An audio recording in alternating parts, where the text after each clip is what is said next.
Tengan muy buenas noches cada uno de ustedes. Bienvenidos a esta su segunda clase del curso Métodos y Técnicas de Investigación Criminal 2. ¿Qué tal fue su jornada de trabajo hoy? ¿Cansada? Bueno, para los que tienen trabajo hay que estar agradecidos con nuestro creador según la fe que cada uno profese. Y para el que no pues, profesa ninguna fe, pues también el debido respeto, pero hay muchas personas que hoy por hoy quedaron con la esperanza de conseguir un trabajo, ¿verdad? Si ese es su caso, no pierda la fe, no pierda la esperanza, y si tiene un trabajo y guarda ese deseo de tener una mejor oportunidad laboral, sepa que va a llegar, sepa que todo este sacrificio que usted está haciendo va a tener su recompensa, y ya le falta poco, créame que ya le falta poco, porque está a un paso de poder cerrar su 10º semestre y como consecuencia poder cerrar su pensum en estudios de Derecho. Estudiar le va a mejorar a usted, tal vez no lo ha visto ahorita, pero le va a mejorar su condición de vida, le va a hacer más competitivo, le va a dar más oportunidades, de verdad, tal vez no lo va a ver de una forma rápida o cuando uno sale graduado piensa que están todos los clientes esperándolo a uno, no, le va a costar, pero poco a poco va a ir mejorando usted su situación económica. Todos estudiamos y aspiramos a una mejor condición económica, ¿verdad? Social, familiar, cultural, de todo. Pero básicamente lo que buscamos es esta mejora económica. Es difícil, pero no es imposible. Así que, bueno, me gusta empezar con un poco de preámbulo, dando tiempo a que otras personas se puedan conectar e instándoles a ustedes a que continúen con sus estudios. O sea, ya llevan 4 años y medio, faltan meses. Por muy complicado que sea, siga estudiando, no se quede atrás. Y pues verán, reitero, la recompensa muy pronto. Así que pues bienvenidos a esta su clase, la semana número 2, y para esta ocasión tengo que desarrollar el tema según el programa de estudios de las funciones del Ministerio Público. La semana pasada estábamos hablando hicimos un antecedente acerca de los sistemas procesales que existen actualmente, cuáles han habido aquí en Guatemala, y hablábamos del sistema inquisitivo antes, ¿verdad? Hoy por hoy tenemos 100% la implementación del sistema acusatorio, el cual es eminentemente oral. ¿Qué significa eso? Que no podemos leer, muy pocas cosas ahora son escritas en los juzgados, y la mayoría de situaciones o de audiencias deben de ser evacuadas en forma verbal. Por lo tanto, es muy importante, es indispensable que usted se prepare muy bien, que aprenda en sus clases, que profundice su estudio ya fuera de esta hora y media del curso, y de no solo de este curso, sino de cada una de las clases que usted recibe.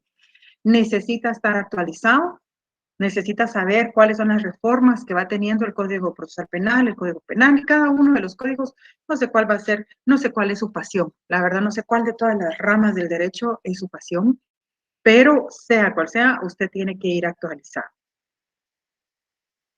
El sistema acusatorio, como les he mencionado, es eminentemente oral. Tenemos que hablar. ¿Nos da pena hablar en público?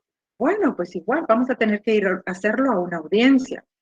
Al principio, cuando uno sale a la calle como profesional, uno está tan necesitado de sobrevivir que aunque a uno no le guste la rama del derecho que tenga que ver con el caso que a uno se le está presentando, cuya oportunidad está presentándose, uno no lo desaprovecha.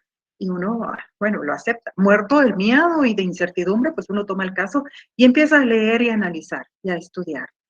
El área penal es muy compleja. El área penal en cada audiencia nunca va a ser igual, jamás va a ser igual como en el trabajo de procesamiento de una escena del crimen. Por muy parecidas que sean, todas son diferentes. Cada juez tiene su propio criterio, no hay una unificación de posturas y de decir en este caso, no, cada cabeza es un mundo.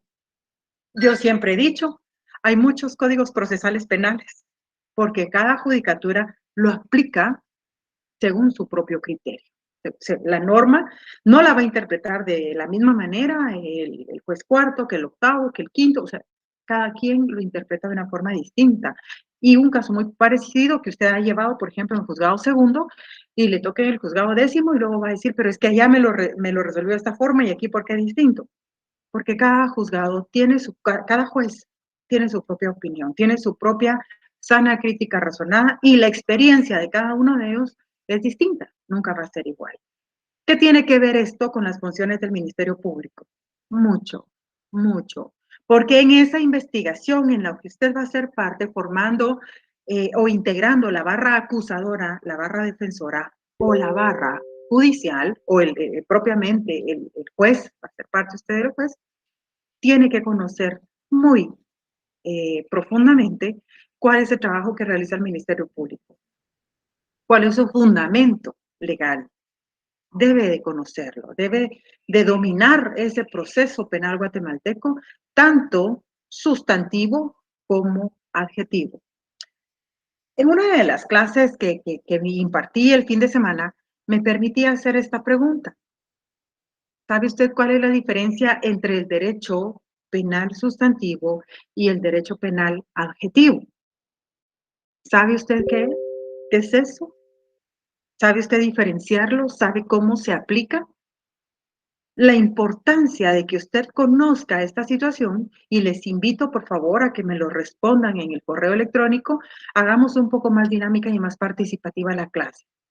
Yo siempre lo he dicho, cerrar curso, cerrar pensum en derecho es fácil.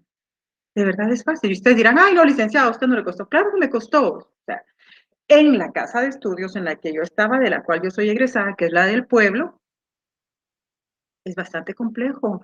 Los docentes son a veces, pues, de muy mala fe. Eh, Trabajaba en mi tiempo también, igual que ustedes, trabajaba y estudiaba. Llegaba tarde a los cursos, nunca encontraba escritorio. Mi jornada de trabajo a veces terminaba a las 7 de la noche y aún así decía yo, aunque sea media hora, llego a recibir curso del último periodo.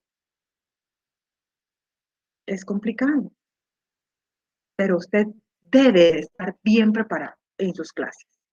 Debe conocer, dominar bien cada uno de estos temas. Así que, pues para hoy vamos a estudiar la Ley Orgánica del Ministerio Público y el Código Procesal Penal. Espero que lo tengan a la mano. Bueno, funciones del Ministerio Público. ¿Cuál es el objetivo de la clase? Bueno, eh, busco aquí que realicemos un estudio y análisis minucioso de la función del Ministerio Público, el rol que dicha institución desempeña en la sociedad y la importancia dentro del sistema procesal penal vigente en nuestro país. Vuelvo a hacerle la pregunta. ¿Por qué? Porque aquí estoy hablando de un sistema procesal penal vigente en el país. ¿Sabe usted la diferencia entre derecho objetivo y derecho sustantivo? Mencióneme, por favor, 5 leyes relacionadas con el derecho sustantivo y 5 leyes relacionadas con el derecho adjetivo. Obvio que estoy hablando en materia penal. Es importante que usted conozca bien esta diferencia. ¿Para qué? Para que cuando en el ejercicio profesional suyo sepa diferenciar en qué momento usted va a plantear un recurso de apelación especial de forma o de fondo. Entonces, por favor, tomando en cuenta que son pocos estudiantes los que tengo entre semana, necesito que cada uno de ustedes me envíe la respuesta al correo de su curso, indicándome 5 nombres de leyes relacionadas al derecho sustantivo y 5 al derecho adjetivo. Tiene todo el derecho como futuro buen abogado que va a ser de rebatirme uno de los 2 puntos que estoy pidiendo. Puede hacerlo. Puede decirme, disculpe, licenciada, este no es el momento para que usted realice este tipo de preguntas porque nada tienen que ver con el curso. Pero si ese va a ser el caso, déjeme decirle que está equivocado toda vez de que eh, tiene mucho que ver eso. Solo no crean ustedes que no estoy poniendo atención o no estoy concentrada, solo estoy tratando de abrir el correo institucional para ver las respuestas que cada uno de ustedes me va a ir proporcionando. Muy bien, ya viene la primera, Elías Escobar. Ahora, le agradezco a Elías su respuesta, pero quisiera que fuera más concreto. Dígame 5, escríbame 5, por favor, en materia sustantiva, y 5, la definición suya es excelente, pero necesito que me ejemplo. Hoy sí quiero ejemplos. Hoy sí necesito. ¿Para qué? Para saber si captaron a lo largo de su estudio la diferencia. Hay muchas cosas que los docentes, cada quien tiene su manera de darse la clase. Quien les dio penal 1 puede que no sea el mismo que les haya dado penal 2. O quien dio penal 1 y 2 en tal sede no es el mismo o no tiene la misma metodología que el que dio en el resto de sedes. Y sobre todo que hay libertad de cátedra. Cada quien lo daba a su mejor manera de considerar que se desarrollaba el curso de una manera adecuada. Pero si no lo sabemos, es necesario que ahorita aprendamos a distinguir eh, el derecho sustantivo del derecho adjetivo. Solo he recibido una respuesta, que es la del joven Elías Escobar. Necesito las respuestas de otros. Si no, yo les dije, son poquitos, son pocos. No tengo la cantidad de alumnos que tengo sábado y domingo y eso me permite, pues, interactuar un poquito más. Si no, del listado, porque les cuento que ya firmé cuadros, voy a sacar un número de carnet y lo voy a decir al azar. Así que, por favor, envíenme sus respuestas. Si no saben, déjeme que le explique la diferencia entre sustantivo y adjetivo y tal vez de esa forma usted, sí, pues sí es eso, ¿verdad? A veces no es de que no sepamos, es que no lo podemos relacionar. O a veces, pues tal vez yo no me estoy dando a explicar bien en la pregunta que formulé. El derecho sustantivo se refiere a todas aquellas leyes en materia penal que abarcan o que le determinan tipos penales. Y las procesales son las que nos establecen cuál es el procedimiento en que se debe llevar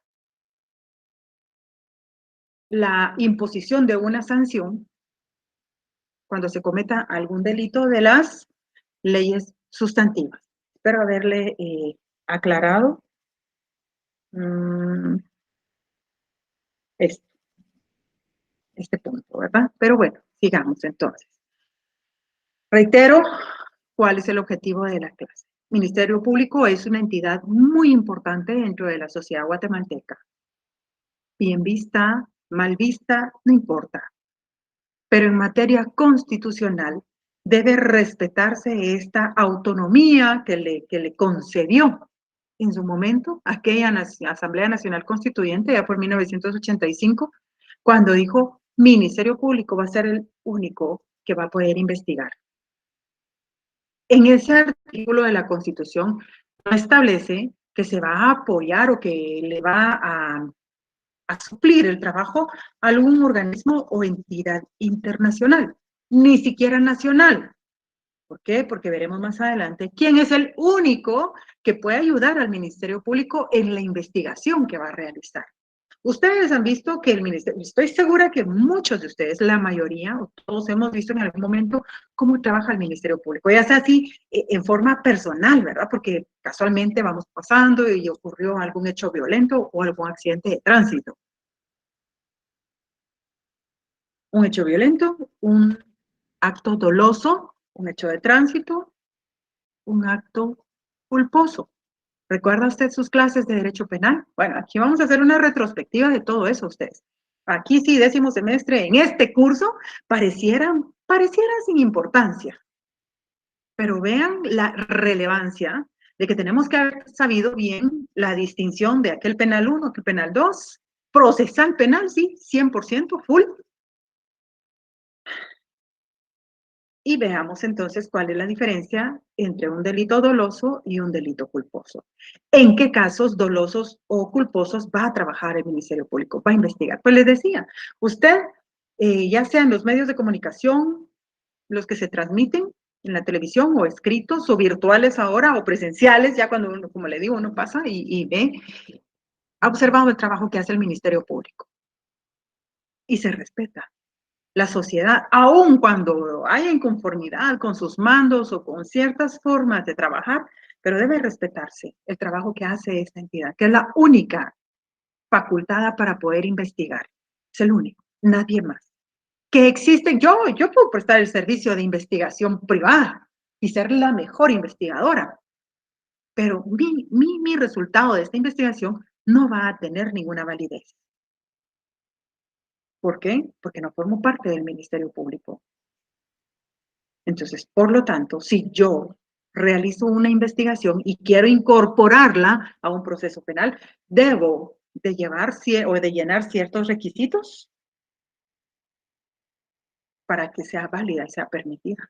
O que otra unidad u otra dirección siempre del Ministerio Público le dé la equivalencia a la investigación que yo, como investigadora privada, realicé en su momento.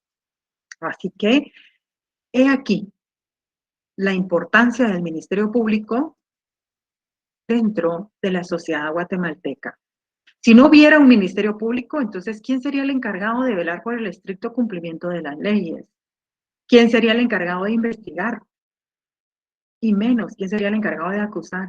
Viviríamos una anarquía total, cada quien aplicaría la ley a su mejor manera. No se estaría respetando ese Estado de Derecho. Está bien, no sé si captaron qué es el derecho sustantivo y cuál es el derecho adjetivo en materia penal. Pero entonces le voy a hacer más fácil la pregunta. Pasemos, como dice uno cuando no sé, bueno, paso a la siguiente. Muy bien, defíname qué es un Estado de Derecho. ¿En qué consiste el Estado de Derecho? Ay, muchas gracias, joven Elías Escobar. Su respuesta es,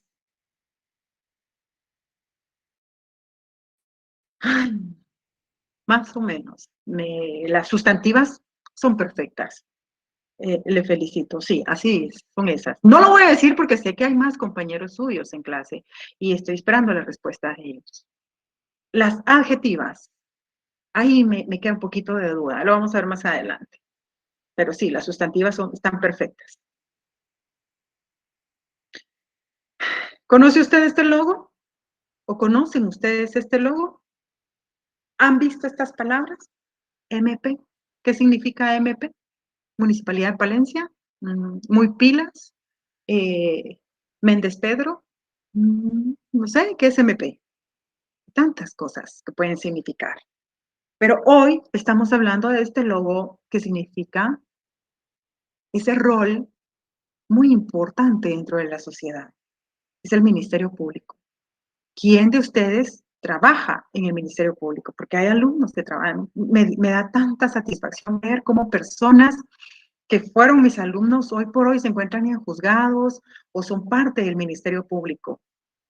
Hace muchos años, cuando inicié mi docencia, comencé dando clases en Antigua Guatemala, en la sede de Antigua, sábado, en la jornada del sábado. Y hace poco fui al Ministerio Público y pasa alguien y me dice, licenciada, mucho gusto. Y yo me le quedé y tengo muy mala retentiva de rostros. Yo decía, ¿dónde lo he visto? ¿Dónde lo he visto? Entonces él se percató de que yo no lo había ubicado. Me dijo, licenciada, usted me dio clases en Antigua.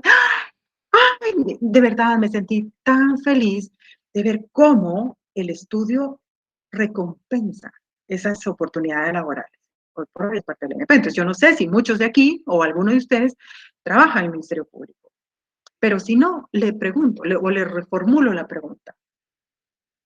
¿Le gustaría a usted ser parte del Ministerio Público? Y si me dice sí, entonces le pregunto, ¿y en dónde? ¿En qué parte del MP le gustaría trabajar usted? Porque el Ministerio Público es muy grande.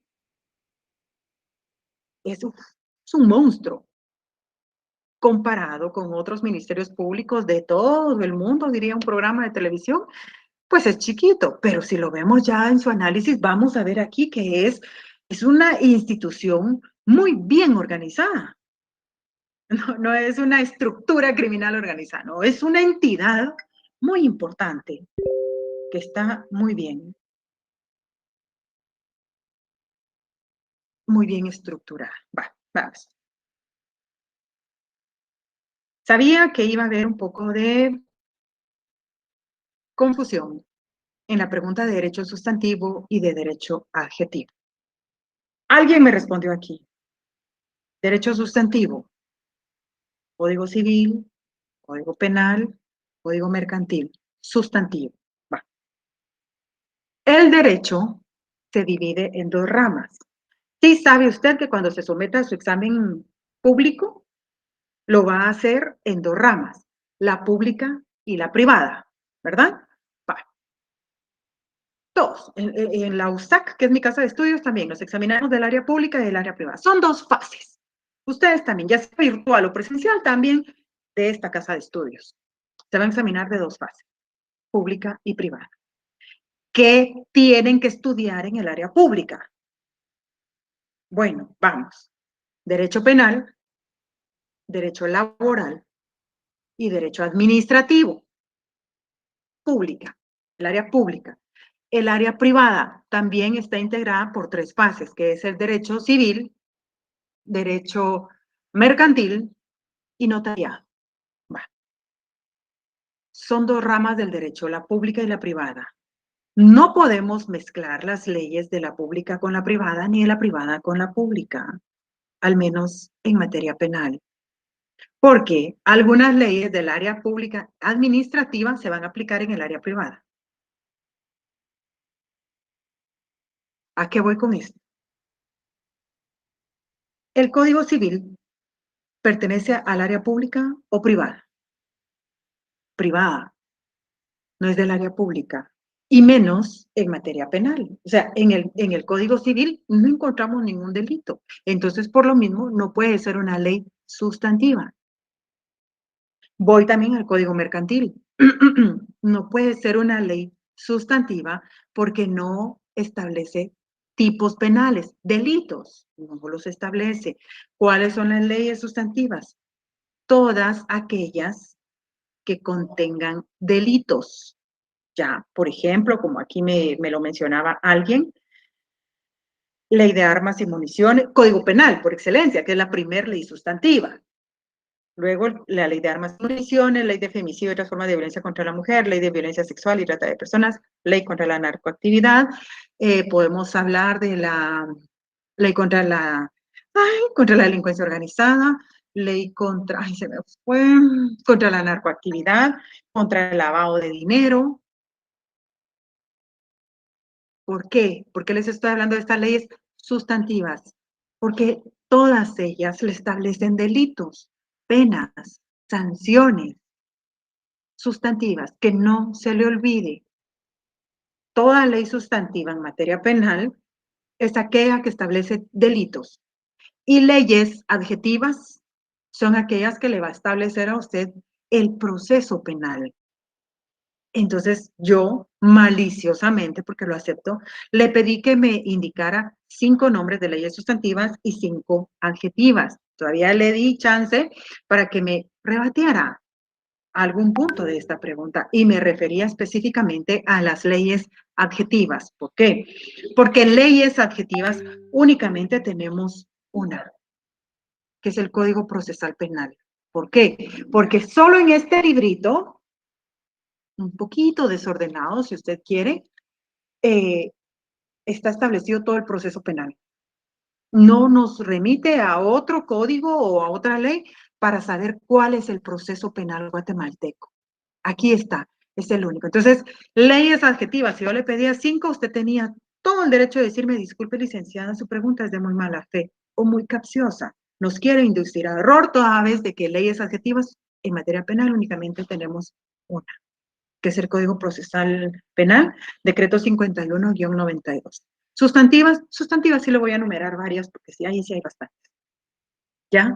Espero que con esto, al menos, hayamos recordado aquellas primeritas clases en qué consiste el derecho sustantivo y el derecho adjetivo. Y yo sé que es difícil, pero ¿por qué yo quise mencionarles esto ahora? Y lo he dicho y lo digo, no todos lo sabemos. pero donde yo trabajo actualmente hay una persona que trabajó como letrado, fue parte de una sala de apelaciones. O sea, es una persona muy conocedora.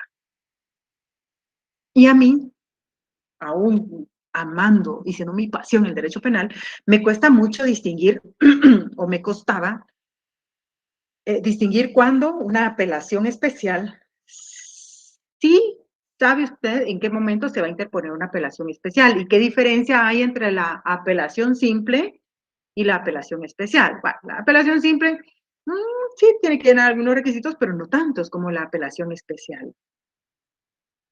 ¿Qué es lo delicado de una audiencia o de un debate o de cada una de las etapas procesales en materia penal?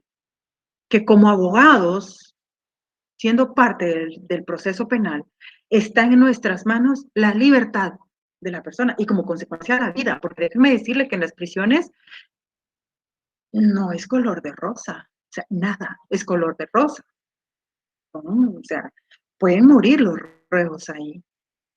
Entonces, la apelación especial, yo le decía a él, mire, disculpe, ¿y cómo hago para saber en qué momento la apelación especial debe plantearse por forma y otra por fondo? O sea, me cuesta, de verdad. Usted me puede orientarle. Y me dice, mira, es fácil. De forma, cuando no se ha observado alguna ley sustantiva. Y de fondo, cuando no se ha aplicado correctamente la ley adjetiva, o sea, el Código Procesal Penal. Entonces, y me costó mucho, yo le decía, bueno, de forma tal cosa, de fondo tal cosa. Y me dice, no te compliques. Forma, delitos. Fondo, proceso. Algo se hizo mal, se variaron las formas del proceso, se aplicó erróneamente un artículo del Código Procesal Penal. Ese es el fondo. En las apelaciones especiales, algunas veces la vas a plantear por motivos de fondo, otras por motivos de forma, u otras por forma y fondo. ¿Por qué? Porque pues se vulneraron las dos, sustantivo y adjetivo. Ay, yo, qué fácil. De verdad lo sentí fácil. Y decía yo, ¿por qué no le enseñan eso a uno en la universidad? ¿Por qué no hacer un poco más dinámico o más práctico el curso? Y yo lo comparto con ustedes. Y tiene mucho que ver. ¿Por qué? Porque métodos y técnicas de investigación criminal que conllevan la recolección de indicios, evidencias, pruebas, le van a servir de sustento en un debate. Y en ese debate puede que usted salga campeón o subcampeón, dicho de otra forma, o que le otorguen una sentencia condenatoria o absolutoria. En cualquiera de los dos casos, su cliente puede quedar insatisfecho con el resultado y le puede decir, chao, agotemos todas las instancias. Necesito que apele porque los reos dentro del sistema penitenciario, dentro de las diferentes cárceles, se vuelven conocedores expertos del proceso penal y le dominan términos muchísimo más técnicos que a veces uno mismo, que es el abogado, porque ahí entre todos, como están tan interesados en su proceso, ellos saben y conocen, no se les puede dar cuento. Te van a decir, licenciado, por favor, apelemos, presente recurso de apelación especial. Y dice uno, Dios santo, ¿y por forma o por fondo? ¿Objeté? ¿No objeté? ¿Abrí la puerta para esto? No. Por eso es necesario, era necesario que la semana pasada hiciéramos un repaso del proceso penal. Lamentablemente el tiempo no nos permite llegar hasta los recursos. Eso lo van a ver ustedes ya como repaso en su preparación para su privado. Pero ¿cómo llegamos a un debate? ¿Cómo llegamos a cada una de esas audiencias del debate? No puede llegar usted como abogado defensor sin nada, ¿verdad? Sin nada de documentos, sin nada de argumentos, sin nada de sustento. Y no puede llevarse a cabo la audiencia solo con el abogado defensor si no está presente el Ministerio Público. ¿Ve lo importante de esta institución? Estas dos palabritas, estas dos letras, le van a marcar la diferencia en el éxito o fracaso de la audiencia. Y si es usted parte de la fiscalía, que usted no sabe ahorita si tal vez usted dice, no, yo no quiero trabajar en el Ministerio Público. Yo era una de las que decía, ay, no, a mí el proceso penal, no, el código penal, yo sí no. De verdad, en mi estudio en la universidad yo odiaba mis clases de derecho penal. Decía, jamás, jamás, yo no voy a ser penalista. Y hoy por hoy, mi vida gira en torno al proceso penal. Mi vida no solo personal, sino profesional. No sabemos cómo va a terminar usted también. Amando, entregándose en pasión al Ministerio Público o a la Defensa Pública Penal o a una judicatura de delitos contra la narcoactividad y el ambiente. Sabemos, pero conozca bien el papel de cada una de las entidades. Hoy vamos a hablar solo del Ministerio Público. Pero, ¿qué es el MP? ¿Cómo define usted el MP? El Ministerio Público, previo a las reformas constitucionales que regularon su funcionamiento, se encontraba integrado a la Procuraduría General de la Nación, conforme, solo voy a ver si no me he quedado fuera, que a veces le corta a uno esto, pero no, estamos bien.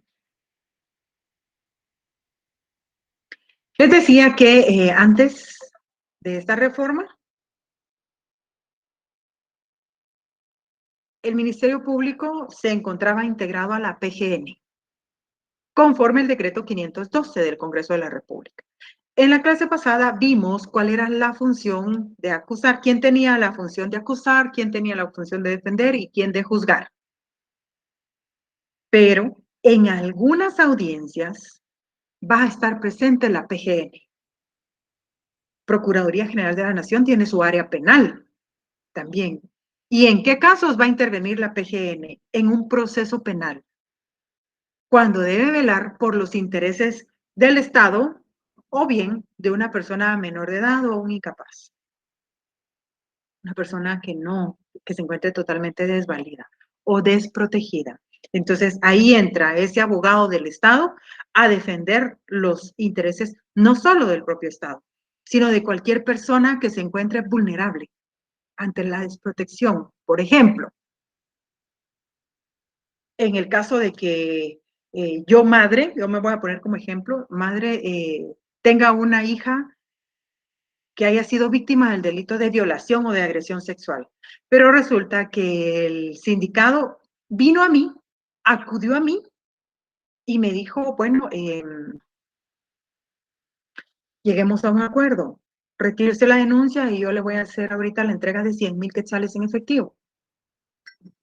Si yo digo, bueno, está bien, yo le retiro la denuncia, traiga el memorial, yo se lo firmo y se lo vuelvo a firmar, yo le firmo todos los documentos que usted quiera. Me presento al Ministerio Público y digo, yo, madre de esta niña, ya no quiero pedir nada en contra del señor. Ah, qué linda, me va a decir la fiscalía. ¿Usted no quiere? No. ¿Por qué? Pues porque no, pobrecito, y la verdad que ya llegamos a un acuerdo. Ah, va, está bien. Quede usted fuera del proceso. Venga, PGN. Fíjese, PGN, que esta señora ya no quiere seguir el proceso donde la hija fue la víctima. Qué suave, ¿verdad? La víctima es otra, pero yo digo, a mí que me vulneraron, qué derecho así, en forma personal, me violentaron, ninguno. Pero no sé cómo está mi hija, emocional o físicamente. O sea, realmente no me interesa. Ah, entonces, PGN, fíjese que como que el MP le diera queja. Necesito que usted venga y en sustitución de esta mala madre, cuide los intereses de esta menor. La señora usted no quiere, vaya. Adiós, pues, voló, pero queda PGN. Y la niña queda en resguardo de PGN. Y empieza todo el proceso, ¿verdad? O sea, el hecho de que estas reformas constitucionales separaran funciones tanto de PGN como de MP no quiere decir que PGN no tenga participación en los procesos penales. Sí los tiene. Y mucho. Hay muchos procesos en los que PGN se constituye como querellante adhesivo del proceso. Pero en 1993 el Estado de Guatemala dio un giro sustancial en la forma de organizar el sistema penal para enfrentar la criminalidad en nuestro país. 1993. Vemos que nuestro Código Procesal Penal es el decreto 51-92, quiere decir que fue redactado, se le dio forma, se puso así bonito. Yo digo que los legisladores han de haber dicho, no lo pongamos en orden porque es muy fácil, entonces, no, así no, pongámoselos como un rompecabezas. o como un crucigrama, que ellos vayan adivinando cómo se van interrelacionando cada uno de los artículos. Y entonces por eso pues lo hicieron de esa forma, un poquito desordenado. Usted se dio cuenta, ¿verdad? Que está desordenado, pero entendible. No ha habido necesidad de un Código Procesal Penal 2 para decirnos cómo se aplica un proceso penal, cómo se lleva a cabo un proceso penal. No, o sea, con este es suficiente. Pero en 1993, un año después de que se creó el código, eh, como dice aquí, Guatemala, el país, dio este giro en la forma de organizar el sistema penal. Buscaba con eso minimizar la criminalidad en nuestro país. Dividió las tareas de juzgamiento, investigación y persecución penal en distintos órganos para establecer un sistema de pesos y contrapesos que permitiera eliminar las arbitrariedades que existían en aquel sistema inquisitivo. Quería erradicar por completo aquella inquisición en la que muchas personas fueron condenadas a prisión, en la que algunas personas, no estoy diciendo que así sea el caso, puede que hayan sido ejecutadas por medio de la pena de muerte, tal vez eran inocentes, no lo sé. Pero aquí buscaba eliminar en 1993 por completo cualquier arbitrariedad y el abuso de poder que se observó durante la vigencia del sistema anterior. Aquel abuso de poder. Su palabra lo dice. Esa forma abusiva de juzgar. No había imparcialidad, no había objetividad. Es más, yo digo que ni siquiera los jueces, si alguien le decía, exijo mi derecho de la aplicación de una ley objetiva e imparcial, ya de verdad era un sistema inquisitivo. Pues eso buscaba, allá por 1993.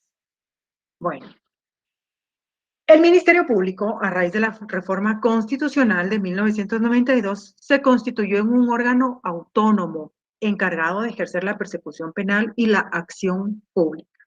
Va.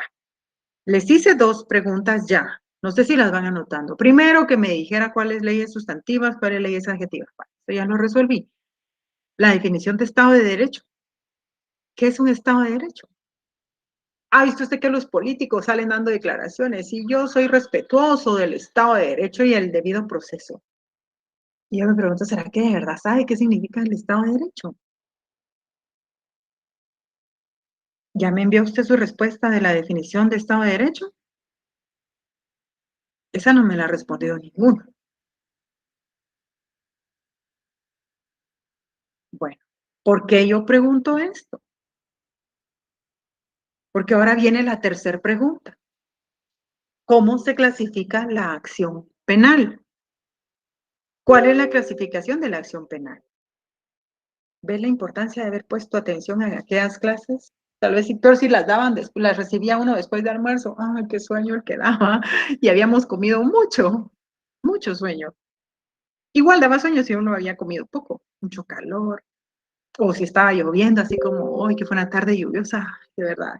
Incitan a veces a que uno duerma en las clases, pero a veces son temas muy importantes. Entonces, repasemos ahorita. ¿Cuál es la clasificación de la acción penal aquí en Guatemala? Y envíeme el fundamento.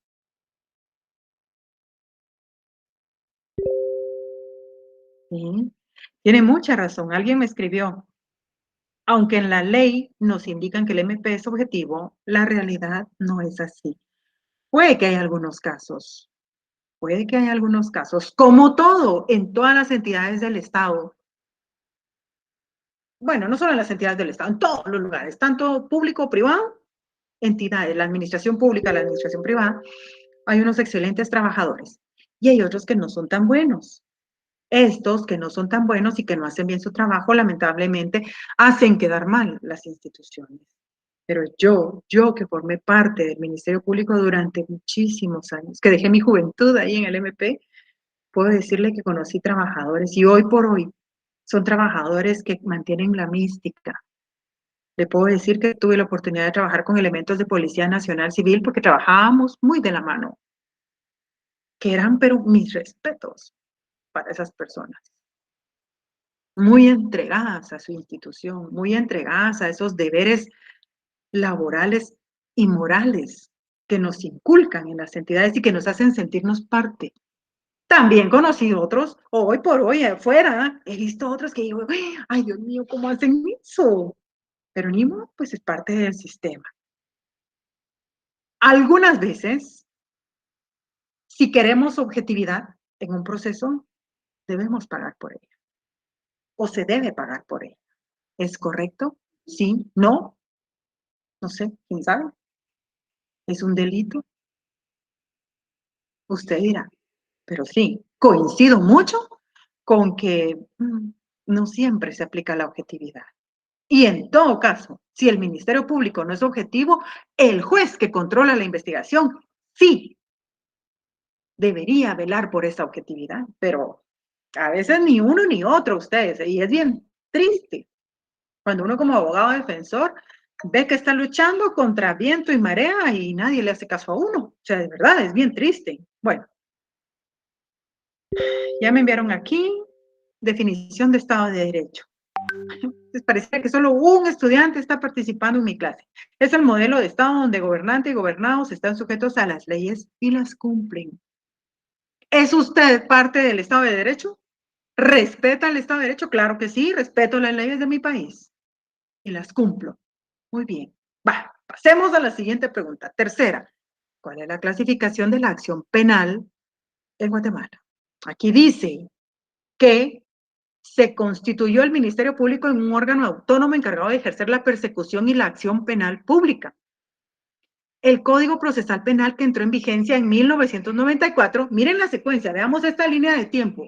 1992 existía el código, pero no se podía echar a andar porque Ministerio Público era PGN todavía, era parte de la PGN. En 1993 ya se dio esa independencia de funciones. Y en 1994, ya, por así decirlo, divorciado MP de PGN, ya podíamos echar a andar y aplicar el Código Procesal Penal. Ocurrió esto hasta en 1994. Trajo consigo una serie de funciones y responsabilidades para el MP, resumiéndose todas ellas en dos grandes áreas. ¿Cuál es la función que debe realizar la Fiscalía? Dirección de la investigación en la denominada etapa preparatoria. ¿Qué conlleva la etapa preparatoria? La investigación. Y el MP debe dirigir esta investigación.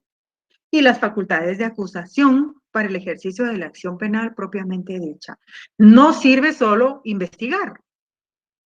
Que qué rico es, ya investigué, ya logré establecer realmente qué pasó. Sí me costó, ustedes vieron todo bien difícil. Me iba bien tarde. Trabajaba sábados y domingos, pero sí logré investigar, sí resolví el caso. ¿Y cómo lo resolvió? Pues ya sé qué pasó. Puedo hacer mi hipótesis criminal. ¿Quién, a quién, qué, cómo, cuándo, dónde y por qué? Nítido. No hay lugar a dudas. Ya, me voy. Ahí queda. No, vemos que se le asignó la función no solo de investigar. ¿Se acuerdan ustedes aquella resolución de la Corte de Constitucionalidad de octubre de 1989? En la que la propia Corte instaba a que no debía dársele preeminencia o no se debía privilegiar únicamente la investigación. No, se debía cumplir cada uno de los fines del proceso. ¿Ya investigó? Bueno, pues ahora acuse. ¿Ya investigó y todo es en contra? Bueno, pues entonces pida un sobreseimiento. Ya investigó y no logró recabar los suficientes medios de investigación que le permitan acusar y tampoco quiere sobreseer porque puede que existe la posibilidad de que sí sea esta persona el responsable, pues entonces solicite la clausura provisional. Ah, ya investigó y dice que pues no es para tanto ir a un debate, que es un desgaste irse a un debate, pues entonces pida la aplicación de una medida desjudicializadora. Esto se lo permite el Código Procesal Penal. Puede hacerlo, Ministerio Público. Puede usted, debe usted ser respetuoso de ese Estado de Derecho. Fíjense, sabía que se iba a pasar. Yo pregunté cómo se clasifica la acción penal. Yo sé que tal vez en algún momento yo les voy a caer mal, de verdad. Pero necesito que quede bien claro. No sé cómo van a ser sus examinadores. Y en la calle hay colegas que son muy de mala fe y lo inducen a error a uno. Entonces uno tiene que estar así, como dicen allá en mi trabajo, fibrudo, despierto, así, bien. Mi amiga, bien avispa, dice, tenemos que estar bien avispas, vos. Pregunté, ¿cuál es la clasificación de la acción penal? Acción penal. Yo hace poco les di la clasificación del derecho, rama pública, rama privada. Y lo hice con esa intención, de crearles esa confusión. Las ramas del derecho no son las mismas de la clasificación de la acción penal. La acción penal, lo voy a ver más adelante, se los voy a aclarar. Yo de verdad espero que al finalizar la clase no lo deje más confundido, sino que podamos distinguir entre derecho sustantivo, derecho adjetivo, las ramas del derecho pública y privada, y recordemos, yo sé que lo saben, la clasificación de la acción penal, yo sé que la saben, es más, hasta lo tienen subrayado. O sea, y cuando vean, dicen, ¡ay, era esto! Sí lo sabemos, es ese cúmulo de conocimientos, pero por la forma en que se nos formulan las preguntas, a veces pues es un poco complejo, ¿verdad? Así que agradezco la respuesta, pero no es la correcta. Andy Herrera ya envió su respuesta también. Ay, vean, hay un estudiante aquí que me ha respondido todo, Elías Escobar. Esa es su respuesta correcta. Esa es la clasificación de la acción penal. Lo vamos a ver más adelante. A veces cuando a mí me hacen preguntas y luego sé la respuesta, digo, ay, sí, sí lo sabía, pero yo lo conozco de esta forma. Ay, sí, pero yo lo conozco de esta forma y la pregunta fue formulada de esa forma. Bueno, vamos aprendiendo, vamos aclarando dudas y vamos recordando un poquito de lo ya visto. Va, sigamos. Entonces, esta presentación se resume. El Ministerio Público tiene dos funciones, investigar y acusar. Sigamos. Por mandato constitucional, el fiscal general es el jefe del Ministerio Público. Lo encontramos en el artículo 251 de la Constitución Política de la República. El sustento constitucional. Por jerarquía legal, la pirámide de Kelsen. La Constitución queda hasta arriba. Va. Démosle chance a la subordinación de leyes. Código Procesal Penal. El Código Procesal Penal le asigna la función de investigar y ejercer la acción penal. Esto también lo encontramos en los considerandos de la Ley Orgánica del MP, la LOMP.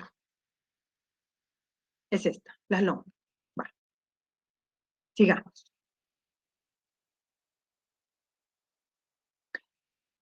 El Código Procesal Penal le asigna esta función de investigar. ¿Dónde? ¿Dónde está eso? A ver, licenciada, usted, a mí se me hace que usted a veces solo cuento nos viene a dar y eso no existe. Bien, vámonos al artículo 107 del Código Procesal Penal. En este artículo encontramos la función, pero ¿qué nos dice el título 3? El acusador.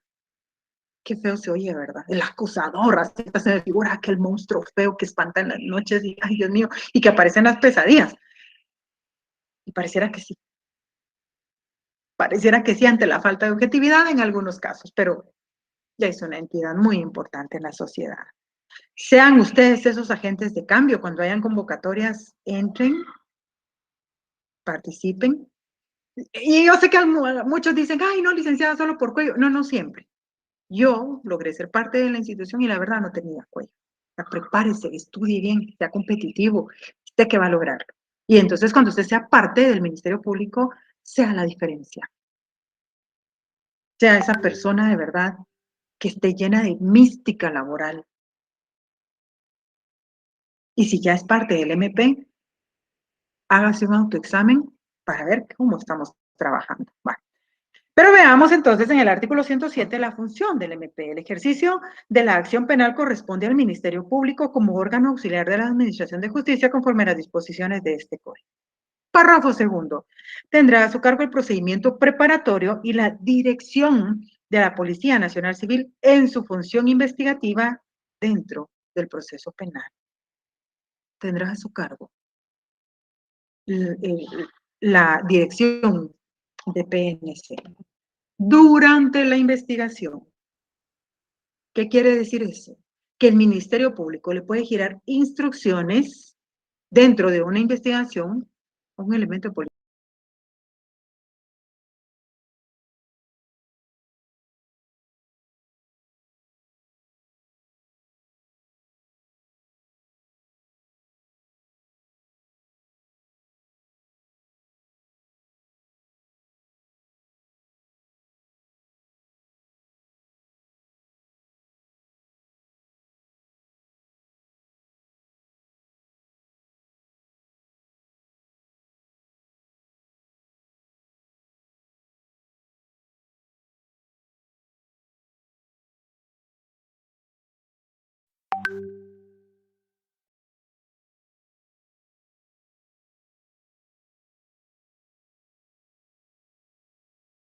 Nacional Civil.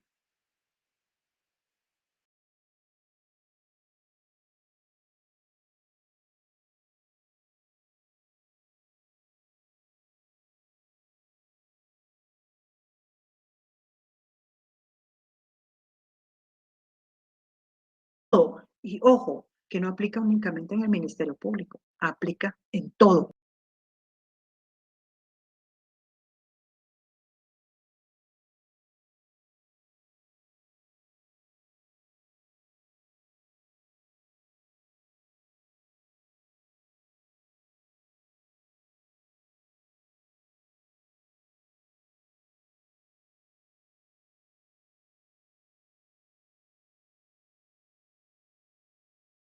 Los mandos. A todo mundo le decía oficial. Por favor, oficial. Mire, para entrar vamos a neutralizar el área. ¿Quién va a cuidar la puerta de entrada? ¿Quién va a tocar? Sí, licenciado, no tenga pena. Ya venimos coordinados. Ellos conocen su trabajo. Va. Gracias. Entonces, cuando usted me diga, yo entro. Sí, basta, bueno. No hay que ser abusivos con nadie. Aún en las audiencias. Siempre lo he dicho. No el que más grita es el mejor. No el que más habla es el mejor. Como decía una juzgadora, y así se refería, abogados salameros, no me gustan. Obvio que ya lo decía fuera de la judicatura, ¿verdad? No lo decía ahí, solo los escuchaba y lo que resolvía era nada a favor de cuando se lo pedían de esa forma muy labiosa, no. Entonces sea seguro, respetuoso y conocedor, domine el tema. Sale por lo que establece el artículo 107, que la ley le da esa prerrogativa al Ministerio Público de ejercer ese mando sobre Policía Nacional Civil. Pero hágalo con modo. Cuando usted esté ahí, hágalo con modo. Que sea ameno ese trabajo. Porque no va bonito, no es nada bonito lo que uno va a hacer. Tal vez uno va con hambre, va desvelado, va cansado, uno quiere entrar al baño, uno tiene sed, quiere dormir. Entonces somos seres humanos. Y tal vez yo voy bien como mando del Ministerio Público. ¿Por qué? Pues porque fui a mi casita, me bañé, pude dormir aunque sea 3 horas, pero pude dormir, voy toda fresca. Pero no sé si quienes integran mi equipo de trabajo vienen de otro operativo, los mandaron a hacer, no sé, recorridos de seguridad ciudadana, tal vez no han dormido, tal vez no les dio tiempo de comer, tal vez los sacaron de una diligencia para ir a cubrir esta y no van en su mejor momento. Cada uno libra batalla, siempre digo yo, y no sabemos qué batallas internas estamos librando, cada uno. Entonces, hacer ameno el momento. Por esa facultad que le otorga la ley al Ministerio Público. Va, sigamos. Es necesario consolidar el Estado de Derecho. Aquí viene eso. Por eso nos preguntó usted, licenciada, la definición de Estado de Derecho. Por supuesto. Ahora ya sabemos que es un Estado de Derecho. Pero allá por 1994, ¿qué buscaba? Consolidar ese Estado de Derecho. ¿Por qué? Porque ese sistema inquisitivo tenía de ser muy malo. Pues, respetemos las leyes, hagámoslas cumplir. Eso es el Estado de Derecho. Consolidémoslo. Profundicemos ese proceso democrático de Guatemala y para ello debe garantizarse la pronta y efectiva justicia penal, asegurando la paz, la tranquilidad y la seguridad ciudadana, así como el respeto a los derechos humanos. Ah, vea, aquí habla de los derechos humanos. Derechos humanos que les son inherentes al fiscal, claro, al elemento Policía Nacional Civil, claro que sí. Al ciudadano, aquel que llegó vulnerado en su derecho porque no sé, porque le pegaron, porque le dispararon, porque lo asaltaron, porque lo estafaron, porque lo secuestraron. Claro que todos tenemos derechos humanos. Y eso era lo que buscaba ya por 1994 toda esta reforma, asegurar la paz. ¿Hay paz ahora en Guatemala? Relativo. ¿Hay tranquilidad? Depende en dónde. ¿Seguridad ciudadana? Se la dejo. Y aquí la pregunta del millón, que yo sé que era lo que... Ah, muy bien. William, muy bien por su respuesta, gracias. Ah, sí, sí, sí, es muy cierto. Sí, es muy cierto su comentario, Elías. Sí. Bueno, Zuleima. Ahí tengo una representante de las damas. Muy bien, gracias por su respuesta. Es correcta. Bueno, pero hablábamos de esa efectiva, pronta y efectiva justicia penal. Me hace recordar el comentario que muy atinadamente hizo Elías Escobar en su momento, aquí por la vía del correo electrónico. Esa objetividad que no es muy cierta, que digamos, que a veces parece un mito, parece una utopía. Pronta. ¿Hay pronta justicia penal aquí en Guatemala? ¿Por qué están saturados los centros carcelarios? Porque las audiencias se suspenden. Y sobre todo con los hechos que ocurrieron en el 2020 y 2021. ¡Pum! Que detuvieron el mundo, no solo el país. Y no solo ya se traía una mora judicial, una mora fiscal, una mora en todo. Ahora se saturó de mora. Se logró aquel anhelo de 1994 con esa pronta y efectiva justicia penal. Pues aunque no me la dé tan efectiva, pues démela pronta, ¿verdad? Yo les comentaba a mis alumnos del fin de semana que en la semana pasada yo tuve una audiencia, tuve 2 audiencias. Por razones ajenas a mi voluntad, se suspendieron. Hay un poquito más de mora judicial. Y me reprogramaron una audiencia para enero del otro año y la segunda audiencia, que me la suspendieron miércoles o jueves, me la dejaron para febrero del otro año. O sea, parecía chiste ustedes, de verdad, cuando yo vi mi razón, de verdad, fue imposible esconder mi cara, se me descuadró totalmente. Y le digo al oficial, porque pues lo conozco, de tanto que uno llega, al final termina conociendo a los oficiales. Mire, fulanito, le dije, sí, licenciada, es que la agenda fiscal ya va hasta para este año. Yo no sabía si reír o llorar. Enero del otro año, febrero del otro año, y luego el fin de semana vengo a dar yo una cátedra en la que recuerdo cuál era la esencia de aquellas reformas del sistema inquisitivo al acusatorio, buscar esa justicia pronta y efectiva. Ya nos quedamos muy atrás en cada uno de estos anhelos que fueron buscados hace aproximadamente 20 años. Pero ni modo, así es la vida, tenemos que seguir, entonces tenemos que dar lectura al artículo 1 de la Ley Orgánica del MP. La definición. Defíname usted al MP. ¿Qué es el MP? ¿Cómo lo definiría? Imagínese, hágase de cuentas que ya está usted en su examen público y se está examinando del área penal. Y le toqué yo como examinadora. No le voy a preguntar nada del proceso penal. No. Yo sé que el Código Procesal Penal usted se lo sabe de memoria. Y yo estoy aburrida de hablar del proceso penal. Así que entonces hablemos un poquito de que es la ley orgánica del Ministerio Público. Hablemos del MP. Mi pasión es el MP. Defíname el MP. Claro, licenciada, es una institución con funciones autónomas, promueve la persecución penal y dirige la investigación de delitos de acción pública. ¿Cuál es el fundamento legal? Artículo 1 de la Ley Orgánica del MP. Va. ¿Qué más? Además, velar por el estricto cumplimiento de las leyes del país. ¿Y qué más? Bueno, tengo una sobrina que dice, ¿y qué más? ¿Y qué más? ¿Qué más? Cuando uno platica con ella, entonces es una charla que nunca termina. Entonces esta va a ser una pregunta interminable. Bah, me queda claro que va a velar por el estricto cumplimiento de las leyes del país. Pero aquí yo en la presentación le pongo que veamos los artículos 24, 24 bis, 24 ter y 24 quater del Código Procesal Penal. No lo dice aquí la presentación, pero yo sí, se lo estoy diciendo. Vámonos al artículo 24 del Código Procesal Penal. ¿Se acuerda aquella pregunta que le hice hace un momento? ¿Cuál es la clasificación de la acción penal? Aquí está la respuesta. ¿Ya se recordó? ¿Lo tiene subrayado? ¿Vio que sí lo vio en su momento? Vamos. Clasificación de la acción penal. La acción penal se ejercerá de acuerdo a la siguiente clasificación. Acción pública.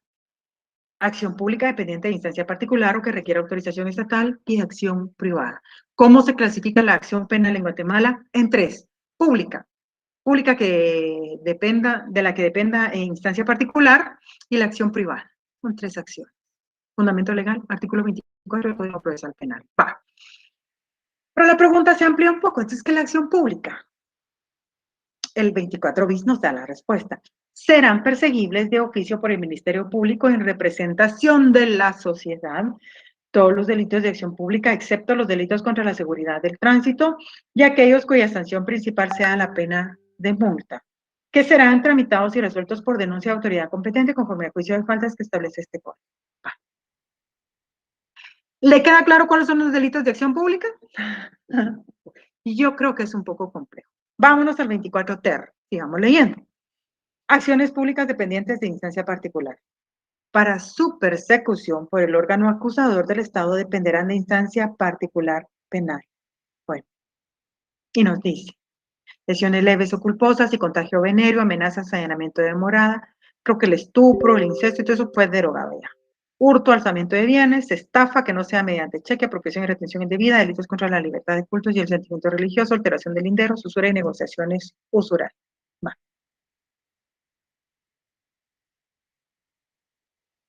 Ya, hoy sí ya, clarísimo cuáles son de acción pública, cuáles son de instancia particular. Sigamos leyendo, nos falta uno todavía, el 24 cuater. Acción privada. Serán perseguibles solo por acción privada los delitos siguientes, los relativos al honor, daños, al derecho de autor, la propiedad industrial y delitos informáticos, violación y revelación de secretos, estafa mediante cheque. Va, mire pues, escuche, mejor dicho. O veo que ustedes sí me pueden ver a mí. ¿Cuáles son los delitos de acción pública? Todo aquel delito que no se mencione en el 24 ter ni en el 24 cuater. Todo el resto de delitos, a excepción de los mencionados aquí, son de acción pública. Todos los demás son de acción pública.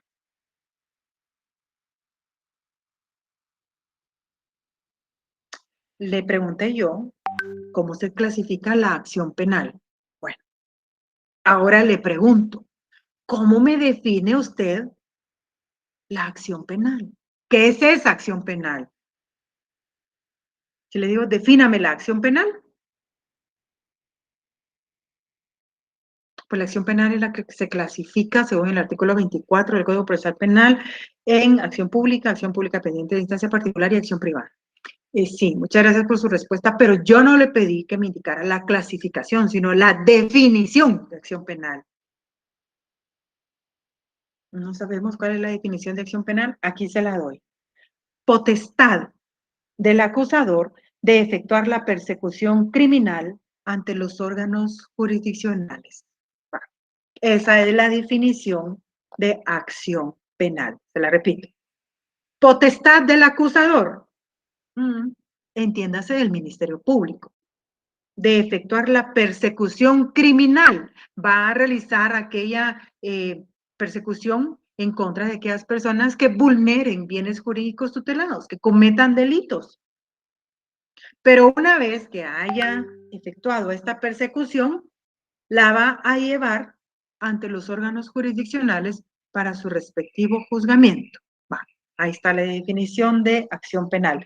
Nuevamente, potestad del acusador de efectuar la persecución criminal ante los órganos jurisdiccionales.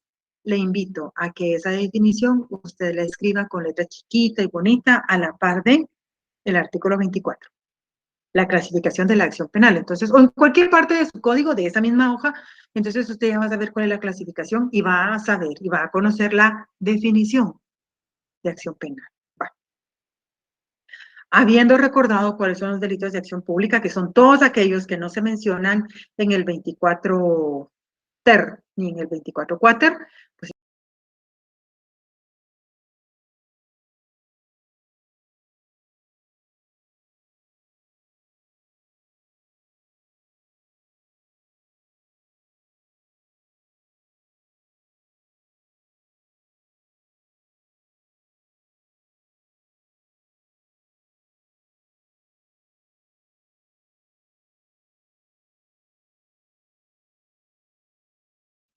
nullum pena sin el eje y nullum proceso sin el eje. Dicho de otra forma un poquito más fácil, nullum crimen, nulla pena sin el eje. Así, clarísimo. ¿Ah? No, no está tan claro así. Principio de legalidad es hacer todo lo que la ley no nos prohíbe. Artículos 1 y 2 del Código Procesal Penal. No hay pena sin ley, no hay proceso sin ley. Dicho de otra forma, nullum crimen, nulla pena sin el eje, no hay crimen si no hay pena. Y por lo tanto, si no hay pena, no hay ley. Dicho de otra forma, es la aplicación en su máxima expresión del principio de legalidad. Bueno. El Estado de Derecho. ¿Qué es el Estado de Derecho? Vemos aquí que es el principio de gobernanza en el que todas las personas, instituciones y entidades públicas y privadas, incluido el propio Estado, están sometidas a leyes que se promulgan públicamente. Se hacen cumplir por igual y se aplican con independencia, además de ser compatibles con las normas y los principios internacionales de derechos humanos. Veamos que este principio de gobernanza, sinónimo de o involucrado en la definición del Estado de Derecho, busca que todas las leyes que se promulgan públicamente sean respetadas por todo. El Estado no puede decir, no, hombre, pues sí, ¿cómo yo voy a respetar la ley? No, yo la hice, pues, no, yo la creé. No, pues sí, pues también la respeta. Y debe velar porque se cumplan de forma igual para todos. Y que exista esa independencia. Además de ser compatibles con las normas y los principios internacionales de derechos humanos. Que estas leyes que surjan a la vida no afecten ningún derecho humano. Ahora, sigamos bien. Asimismo, este principio de gobernanza, derivado del Estado de Derecho, exige que se adopten medidas para garantizar el respeto de los principios de primacía de ley, igualdad ante la ley, separación de poderes. ¿Cuáles son los poderes del Estado? ¿Cuántos poderes tiene el Estado guatemalteco? ¿Cuáles son? A ver, esa pregunta es fácil. Tiene mucho que ver con el derecho administrativo. ¿Ven por qué esa rama del derecho público abarca el derecho administrativo, derecho penal? Tiene mucho que ver. No por gusto fueron clasificadas de esa forma, estas ramas del derecho. Esa separación de poderes. ¿Cuántos poderes hay en el Estado? ¿El económico, el social, el cultural? ¿O yo ya el cansancio me está haciendo hablar incoherencias? ¿Cuáles son los poderes? Mándemelo al correo electrónico. Es una pregunta pues bastante sencilla. Bueno, participación en la adopción de decisiones. Legalidad, ese respeto a hacer lo que la ley no me prohíbe.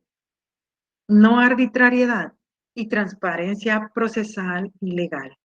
Esta definición de este principio de gobernanza, derivado de esta definición de Estado de Derecho, fue incluida en el informe del Secretario General sobre el Estado de Derecho y la Justicia de Transición en las sociedades que sufren o han sufrido conflictos, denominado la ONU y el Estado de Derecho. El nombre del documento es S/2004/0 616, por si usted quisiera descargarlo y leerlo completo. Es muy interesante. Pero ¿por qué qué tiene que ver Guatemala con este informe? Estado de Derecho, justicia de transición en las sociedades que sufren o han sufrido conflictos. ¿Sufre Guatemala conflicto? Pues no sé de qué conflictos habla usted, licenciada. ¿Ha sufrido conflictos? Yo vivo en un montón de conflictos. ¿Tiene usted conflictos? Todos tenemos conflictos, pero entonces pregunto, el país propiamente dicho, ¿vive en la actualidad algún conflicto? ¿O a qué tipo de conflicto se refiere esto? ¿Sufrió conflicto? Claro que sí.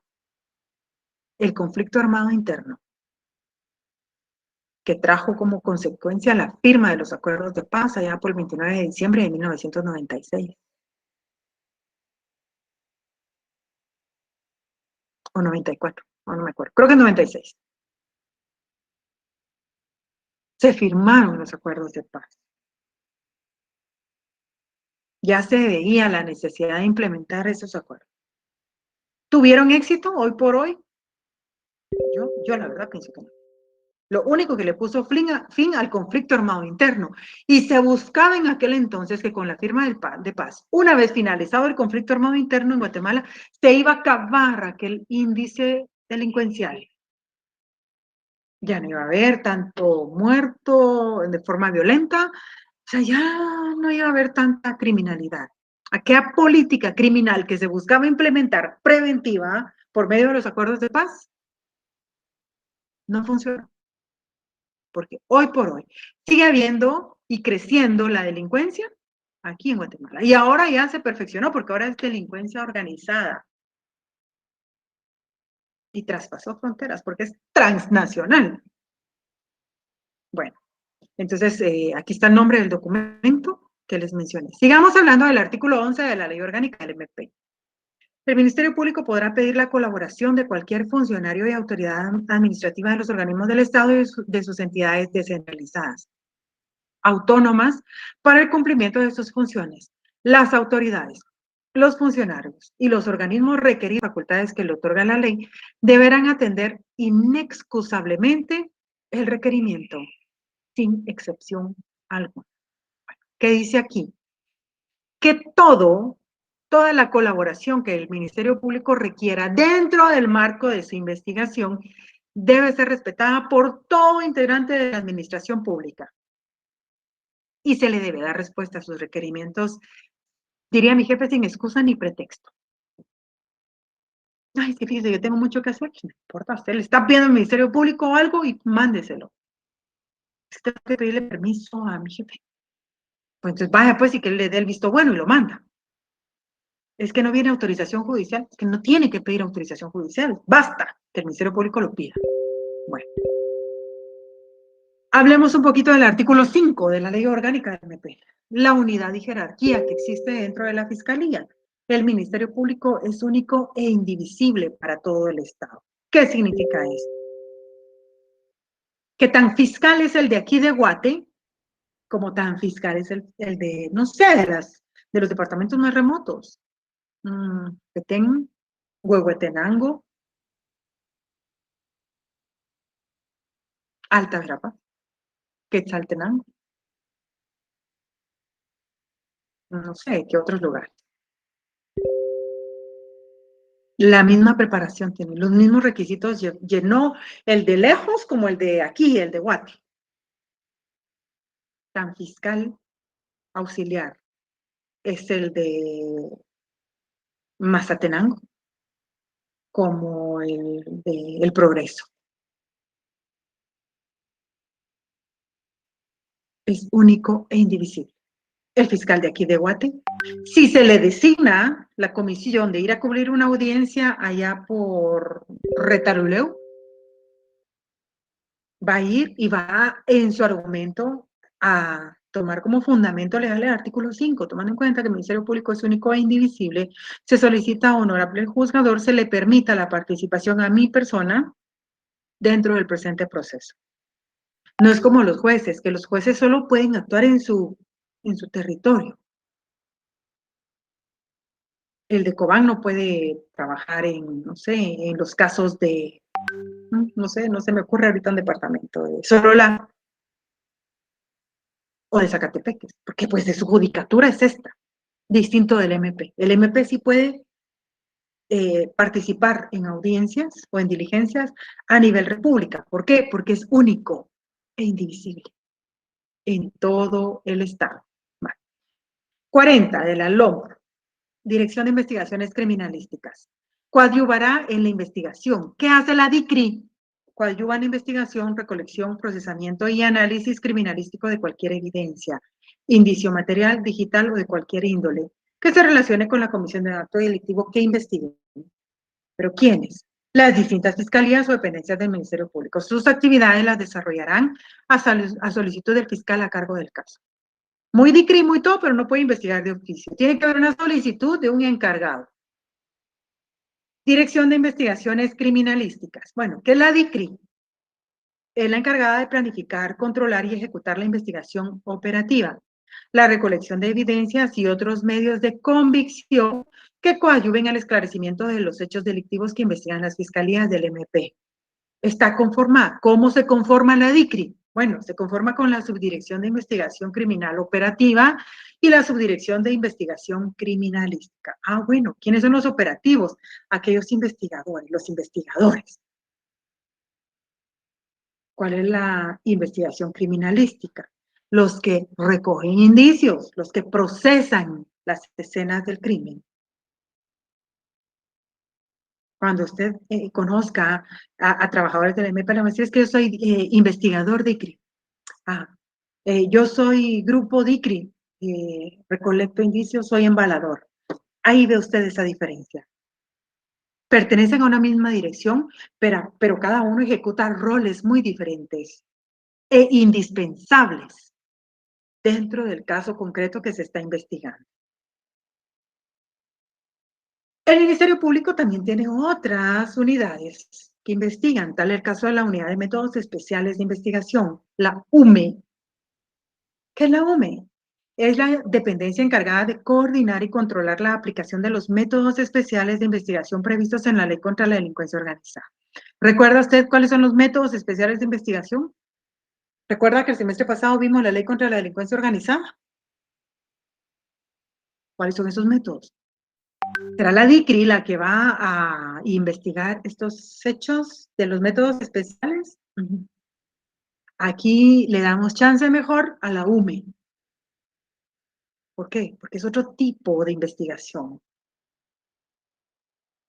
Pero no va a ser la encargada de controlar y coordinar la aplicación de estos métodos especiales de investigación, sino que también va a asesorar y acompañar a los agentes fiscales en lo relativo al análisis, solicitud, preparación y ejecución de cada uno de los métodos especiales. O sea, un método especial de investigación no se echa a andar así, bueno, pues juntémonos, buena onda, hagamos una escucha, intervengamos todos los teléfonos. No, tiene un proceso y todos aquellos integrantes de la UME saben cuál es ese proceso. A veces el fiscal no sabe cuál es el proceso específico. ¿Por qué? Porque cada uno está especializado en su tema. Entonces, ellos, los de la UME, le van a decir, bueno, mire, hay que hacer una solicitud de esta forma. ¿Cómo vamos a preparar el método? De esta forma. Ya tenemos la autorización judicial, bueno, ejecutémoslo, entremos a andar. Vale. Digamos que la UME es la que está recabando y echó a andar ya la aplicación de un método especial de investigación. Pero ¿qué pasa entonces con todo lo que la UME recabe? Bueno, todo lo que encuentre la UME tiene que ser remitido también y analizado por la Dirección de Análisis Criminal, por la DAC. ¿Qué es la DAC? Bueno, la DAC es la dependencia encargada de recopilar, organizar, analizar y producir información criminal, apoyar a las diferentes fiscalías y otras unidades del Ministerio Público con el fin de orientar estratégicamente y en casos concretos el ejercicio de la persecución penal. Todo lo que la UME recaba por medio de las escuchas, de las entregas vigiladas de los agentes encubiertos, tiene que ser pasado a la DAC. ¿Para qué? Para que la DAC haga esta filtración de todo lo que es personal a todo lo que ya tenga que ver con el hecho delictivo o los hechos delictivos que se están investigando. ¿Para qué? Para que no haya esa invasión a la privacidad que establece el artículo 24 de la Constitución. Entonces la DAC va a ser como ese filtro. Esto es delito, esto es personal. Lo personal se desecha, no se tiene que ser público, no tiene que por qué conocerse en una audiencia, pero sí esto, porque dentro de esta comunicación personal se fraguó o se coordinó este delito. Entonces, extraen lo que interesa dentro del método especial de investigación. Esto lo hace la DAC. Sigamos con el artículo 8, la independencia del Ministerio Público. El Ministerio Público, como institución, goza de plena independencia para el ejercicio de la acción penal. Aquella acción penal establecida en el 24 del Código Procesal Penal. Y la investigación de los delitos de la forma determinada siempre por este código, salvo en la subordinación jerárquica establecida en su propia ley. El Ministerio Público no está sujeto a ninguna otra entidad del Estado, solo dentro de ellos. Fiscal general, fiscales regionales, fiscales de distrito, ahí va esa jerarquía que sí es válida. Ninguna autoridad podrá dar instrucciones al jefe del Ministerio Público, sus subordinados a sus subordinados respecto a la forma de llevar adelante la investigación penal o limitar el ejercicio de la acción. Nadie. Bueno, vamos al artículo 6, la vinculación. El Ministerio Público podrá pedir la colaboración de cualquier funcionario y autoridad administrativa de los organismos del Estado y sus entidades descentralizadas autónomas para el cumplimiento de sus funciones, estando obligados estos a prestarlas sin demora. Vamos nuevamente a aquello que hablamos en una presentación anterior. Todos los miembros de la administración o los integrantes de la administración pública deben acatar, sin excusa ni pretexto, los requerimientos que realice el Ministerio Público dentro del marco de una investigación. Bueno. La dependencia y supervisión la encontramos en el artículo 51 de la LOMP. El director de la Policía Nacional Civil, las autoridades policíacas departamentales y municipales que operen en el país y cualquier otra fuerza de seguridad pública o privada están obligadas a cumplir las órdenes que emanen de los fiscales del Ministerio Público y deberán dar cuenta de la investigación que efectúen. Ven cómo en materia de investigación, Policía Nacional Civil está subordinada al Ministerio Público. El artículo 51 de la LOMP lo establece. Y siempre en ese orden de ideas, el artículo 52 nos regula la facultad disciplinaria. Los funcionarios y agentes policiales que infrinjan disposiciones legales o reglamentarias, que omitan o retarden la ejecución de un acto propio de sus funciones o lo cumplan negligentemente, serán sancionados por el fiscal general o por los fiscales de distrito y fiscales de sección, a pedido del fiscal responsable del caso o por iniciativa propia, previo informe del afectado, con apercibimiento y suspensión de hasta 15 días. Si un elemento policial no acata las instrucciones en materia de investigación, se le puede sancionar por parte de un fiscal y no puede decir, disculpe, yo solo puedo ser sancionado por mi propia entidad. No. El artículo 52 de la LOMP le faculta que le aperciba. Y si no le hace caso a ese apercibimiento, pues puede padecer una suspensión laboral de hasta 15 días. Pero aquí vemos apercibimiento. ¿Ha escuchado usted esta palabra? ¿Qué es un apercibimiento? Se le apercibe abogado defensor, se le apercibe fiscal, se le apercibe elemento policial. ¿Qué es apercibimiento? Es la advertencia de una próxima sanción en caso de persistir un error o falta. Esa es la definición. Una advertencia. Artículo 30 de la LOMP. ¿Cómo está organizado el Ministerio Público? Bueno, lo integra Fiscalía de Delitos Administrativos, Económicos, de Narcoactividad, contra el ambiente, asuntos constitucionales, amparos y exhibición personal de adolescentes en conflicto con la ley penal, de la mujer, de ejecución, contra la corrupción, contra el crimen organizado, contra el patrimonio cultural de la nación, contra la propiedad intelectual, contra la vida y la integridad de las personas. Fiscalía de Derechos Humanos, contra el lavado de dinero u otros activos, contra el delito de extorsión, contra la trata de personas, contra secuestros, de asuntos internos, contra el delito de femicidio, de la niñez y adolescencia y la Fiscalía Liquidadora. Bueno, ven cómo el Ministerio Público es un monstruo, si lo vemos así. Todas estas fiscalías lo integran, aparte de que hay otras unidades que no se mencionan aquí, pero hablemos siempre de la Oficina de Protección de sujetos procesales en materia penal. Tendrá a cargo la protección de sujetos procesales, en otras palabras, protección al testigo, de conformidad con el reglamento que deberá emitir el fiscal general. Hay una protección a sujetos procesales. Incluso hay una ley de esta materia. Artículo 48, la investigación. El fiscal a cargo de la investigación de un delito debe reunir los elementos de convicción de los hechos punibles en forma ordenada, que permita el control del superior jerárquico de la defensa, la víctima y las partes civiles. En otras palabras, este artículo le ordena a todos los fiscales que trabajen en forma ordenada. ¿Para qué? Para que cuando cualquiera de los sujetos procesales quiera ver el proceso, no se pierda. Cada quien conoce su desorden. Entonces, mi desorden en el expediente es, no, hombre, está fácil, mire, que así, pero el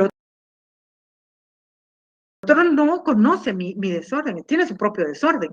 Entonces, por eso aquí el artículo 48 ordena que se trabaje de forma ordenada. Otras dependencias, quienes integran el Ministerio Público, la Oficina de Atención Permanente, también la UNILAT, que da de tarea investigar cuál es la función de la UNILAT. También la Unidad de Investigación Criminal Transnacional, Unidad Especial Antipandillas Transnacional, Departamento de Ejecución de Proyectos de Cooperación Externa, Supervisión General, Oficina de Atención a la Víctima, Unidad de Impugnaciones, Unidad Especializada de Asuntos Internacionales y la Oficina de Protección. Bueno, tenemos aquí una última presentación, por favor, les ruego que me concedan unos minutos. Esta es una publicación que acaba de realizar la Fiscalía el 13 de julio del año 2022 en su página oficial. MP logra condena de más de 66 años de prisión por violación. ¿Cuál es la pena mínima y máxima del delito de violación? Artículo 173, Código Penal. Búsquelo. Bueno, la Fiscalía de la Niñez y Adolescencia demostró ante el Tribunal de Sentencia que fulano de tal cometió 5 delitos de violación con agravación de la pena en concurso real. ¿Cuál se fundamentó el concurso real? Por lo que fue condenado a 66 años y 8 meses de prisión inconmutables. 66 años.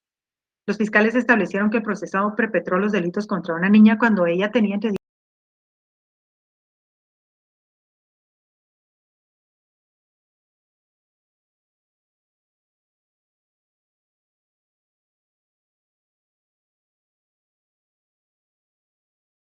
la investigación para identificar al responsable, pues la niña acusa. Los hechos ocurrieron en el interior de un inmueble de una zona de la ciudad capital entre los años 2018 y 2020. Bueno, la pregunta concreta es, ya usted ubicó el artículo 173 del Código Penal, la pena que contempla el delito de violación, la pena mínima. Le pregunto, ¿por qué aquí llegó a tanto? 66 años. ¿Por qué? O sea, ¿por qué de una pena de poquita, de qué, de 8 años, que es la mínima, creo yo, llegó a tanto? Explíqueme por qué. De 8 a 66, o sea, sí es mucho. Pues es una víctima nada más. Pero aquí le da la clave. Entonces, espero que resuelva y me explique en el correo electrónico por qué estos 66 años de prisión. Y tiene mucho que ver con la pericia, la prueba reina de ADN. Jóvenes, no me queda más que desearles feliz noche y agradecer la atención por el tiempo prestado. Espero que tengan un feliz descanso y que el día de mañana, pues que todas sus actividades sean prósperas, sean bendecidas, pues sobre todo que amanezcamos con ese derecho de la vida, ese derecho a esa vida tan hermosa que tal vez muchas veces no apreciamos y no valoramos. Así que muchísimas gracias por la atención. Feliz noche.